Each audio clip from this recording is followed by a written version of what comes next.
আমি এই মুহূর্তে একটি ফুলের বাগানের পাশে আমি দাঁড়িয়েছি, নিষ্পাপ নিষ্কণ্ঠ কতগুলি ফুল আমার সামনে, যারা আমাদের আশার আলো, পিতামাতা সহ এই সমাজের।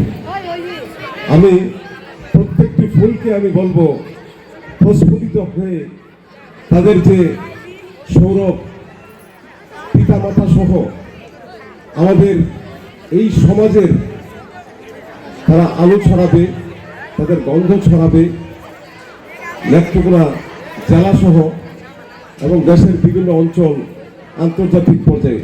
আমি দেখতে পাচ্ছি এখানে এই মুহূর্তে উপস্থিত আছে এই শিক্ষার্থীদের মধ্যে নেত্রকোনার অতিরিক্ত জেলা প্রশাসক শিক্ষা ও আইসিডি মুনমুন জাহান লিজা। আমি দেখতে পাচ্ছি এই শিক্ষার্থীদের মধ্যে উপস্থিত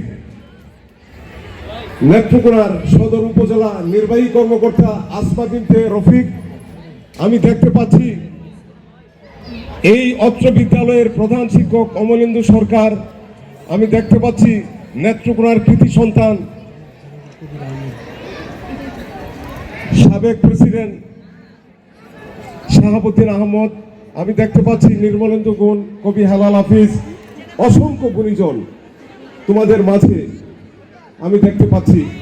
তোমরা নিজেদেরকে সেভাবে তৈরি করো, সময়ের মূল্য দাও, সে প্রত্যাশা রেখে এবং সকলের সুস্বাস্থ্য দীর্ঘায়ু কামনা করে আমি আমার সংক্ষিপ্ত কথা শেষ করছি। ধন্যবাদ সকলকেই।